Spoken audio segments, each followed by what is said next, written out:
বেশ কিছুদিন ধরে রাজধানী ঢাকার বিভিন্ন এলাকায় আবাসিক ভবনে বেড়ে গেছে সাপের উৎপাত। এমন পরিস্থিতিতে আতঙ্কিত মানুষের মনে স্বস্তি এনে দিতে দিনরাত ছুটে বেড়াচ্ছেন আদনান আজাদ। কখনো বাসার ছাদ, কখনো ফ্ল্যাটের টয়লেট। বিষাক্ত রাসাস ভাইপার, পদ্ম ঘোকরা কিংবা অন্য কোনো জাতের সাপ উদ্ধারে ছুটে যাচ্ছেন, হোক মধ্যরাত কিংবা যে কোনো সময়। ফোন পেলেই প্রয়োজনীয় জিনিসপত্র নিয়ে রওনা দেন আদনান। আমরা বেশ কিছু বিল্ডিংয়ের উচ্চতল ভবন থেকে সাপ উদ্ধার করেছি। 9 তলা, 8 তলা, 6 তলা, 5 তলা, 4 তলা, 3 তলা, 2 তলা, এসব জায়গা থেকে আমরা সাপ উদ্ধার করেছি। তো উচ্চতল ভবন যেগুলো থেকে সাপ উদ্ধার করেছি, আমরা চেক করে দেখেছি প্রত্যেকটা বিল্ডিংয়ের সাথে গাছের একটা কানেকশন ছিল। একমাত্র স্মার্ট সিটি বসুন্ধরা, আধুনিকতায় এক ধাপ এগিয়ে। যেমন ফুল গাছ, বগনবিলাস সহ আরও কিছু লতানো ফুল গাছ আছে। মানুষ বাড়ির সামনে শোভাবর্ধন করার জন্য এই গাছগুলোকে লাগায় এবং এই গাছগুলোকে টেনে ছাদের সাথে বেঁধে দেয়। আস্তে আস্তে আস্তে আস্তে পেঁচিয়ে পেঁচিয়ে ছাদ পর্যন্ত উঠলে, ফুল ফুটলে বাড়ির সামনের শোভাবর্ধন করে। তো আমরা ধারণা করছি এই গাছগুলো বেয়েই সাপ উপরে উঠেছে। বিষধর সাপের হাত থেকে নগরবাসীকে রক্ষায় আদনান আজাদের এই উদ্যোগের পেছনে আছেন বিএনপির ভারপ্রাপ্ত চেয়ারম্যান তারেক রহমান। তার কাছ থেকে নির্দেশনা পেয়েই সাপ উদ্ধারের এই কার্যক্রম পরিচালনা করছে বাংলাদেশ অ্যানিম্যাল ওয়েলফেয়ার অ্যাসোসিয়েশন। বিএনপির ভারপ্রাপ্ত চেয়ারম্যান জনাব তারেক রহমান আমাদের সংগঠনের প্রধান পৃষ্ঠপোষক। তো এই সংগঠন আমরা কিন্তু বিনামূল্যে সাপসহ বিভিন্ন প্রাণী নিয়ে কাজ করি এবং তাদের উদ্ধার করি, তাদের চিকিৎসা সহ বিভিন্ন কার্যক্রম আমরা করে আসছি।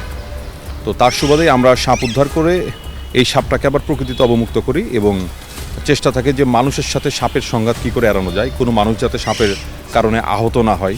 তো আমরা এই চেষ্টাটাই সবসময় করে থাকি। সাপ উদ্ধারের এই উদ্যোগে তৎপর রয়েছে আদনান সহ 9 সদস্যের একটি দল। চলতি বছরের শুরু থেকে এখন পর্যন্ত ঢাকার বিভিন্ন এলাকার ফ্ল্যাট বাসা থেকে উদ্ধার করা হয়েছে 350-র বেশি সাপ। এছাড়া দেশের যে কোনো প্রান্তে সাপের উপদ্রবের খবর পেলেও অ্যানিম্যাল ওয়েলফেয়ার অ্যাসোসিয়েশনের সদস্যরা সেখানে ছুটে যান। ইন্ডিয়ান কোবরা, যার বাংলা নাম খৈয়া গোখরা, মনোকল কোবরা, যার বাংলা নাম পদ্ম গোখরা, রাসেলস ভাইপার এবং ওয়াল স্ক্রেইট, এই 4 প্রজাতির বিষধর সাপ উদ্ধার করেছি। সাপগুলো দীর্ঘ বছর ধরেই ঢাকাতেই বসবাস করছে।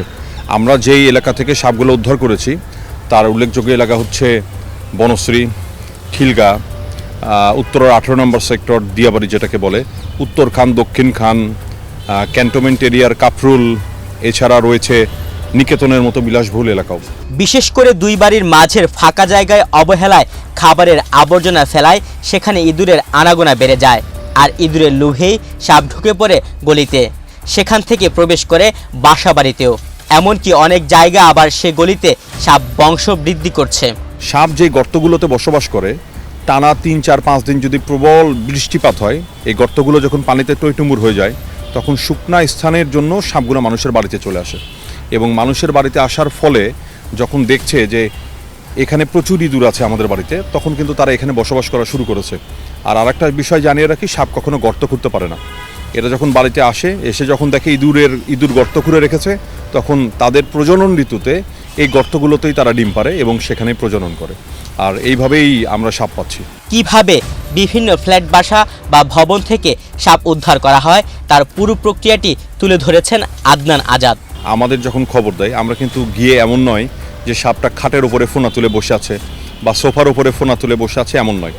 একটা বাড়িতে যখন সাপ প্রবেশ করে, বাড়ির গৃহকর্তা বা গৃহকর্ত্রী যখন এই ঘটনাটা দেখে, তারা কিন্তু রুম থেকে বের হয়ে যায় বা বাড়ি থেকে বের হয়ে যায় ভয়ে। আমরা যাওয়ার পরে আমাদেরকে বলেন যে মুখোমুখ জায়গায় সাপ দেখেছি। তো আমাদের সাপটা কিন্তু প্রচুর খুঁজতে হয়। খুঁজে আমরা খাটের নিচে, সোফার নিচে, আলমারির নিচে, ইভেন আলমারির যত কাপড় থাকে সেগুলো বের করে খুঁজি। মাঝে মাঝে এই জায়গাগুলোতে পাই। আর কোথাও যদি আমরা না পাই, কিন্তু বাসার যদি জানালা দরজা বন্ধ থাকে, তাহলে আমরা বুঝতে পারি সাপটা এই রুমের ভিতরে বা এই বাসার ভিতরে আছে। পরে ফ্লোরের কোনো আশেপাশে যদি কোনো ফাটল বা ছিদ্র দেখা দেয়, আমরা ওইটাকে টার্গেট করে খুঁজতে থাকি এবং যেখানে ইঁদুরের গর্ত আছে, তারপর আমরা সাপের অস্তিত্বটা পেয়ে যাই। সাপ উদ্ধার করতে গেলে নানা প্রতিবন্ধকতায় পড়তে হয় আদনান আজাদ ও তার দলের সদস্যদের। কারো কারো নেতিবাচক মন্তব্যে স্বেচ্ছাসেবকরা নিরুৎসাহিত হন। যেমন বলছি, দোহার, কেরানীগঞ্জ, এই জায়গাগুলোতে, গ্রাম এলাকায় যখন আমরা যাই, তখন অনেক মানুষের ধারণা যে এই সাপ উদ্ধার করতে আমরা এত দূর থেকে এসেছি, তার মানে সাপ হয়তো এখান থেকে আমরা কোনো বেনিফিটেড হব, হয়তো এই সাপের বিষ বিক্রি করবো বা সাপ বিক্রি করবো। আসলে বিষয়টা এমন নয়, আমরা কিন্তু তাদের হেল্প করার জন্যই যাই, এছাড়া তেমন কোনো প্রতিবন্ধকতা আর নেই। সাপ উদ্ধারের পাশাপাশি বিষাক্ত এই প্রাণীর কামড় থেকে রক্ষা পাওয়ার উপায় সম্পর্কে সচেতনতা বাড়াতেও কাজ করছে অ্যানিম্যাল ওয়েলফেয়ার অ্যাসোসিয়েশন। সহজ কিছু নিয়ম মানলেই রাতের বেলা সাপের কামড় থেকে রক্ষা পাওয়া সম্ভব বলে জানান। যেসব এলাকায় সাপ প্রবণতা রয়েছে, এসব এলাকায় যদি সাপ থেকে মুক্ত থাকতে চান তাহলে অবশ্যই রাতে ঘুমানোর সময় মশারি টানিয়ে সেই মশারিটা গুজে ঘুমাতে হবে। কারণ মানুষ সবচেয়ে বেশি সাপের কামড় আক্রান্ত হয় রাতে ঘুমের মাঝে।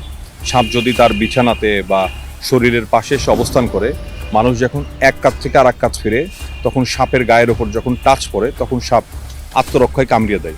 ঢাকার যে কোনো এলাকায় বাসাবাড়ি কিংবা প্রতিষ্ঠানে সাপ দেখা গেলে বাংলাদেশ অ্যানিম্যাল ওয়েলফেয়ার অ্যাসোসিয়েশনের এই নাম্বারে যোগাযোগের অনুরোধ জানিয়েছেন আদনান আজাদ।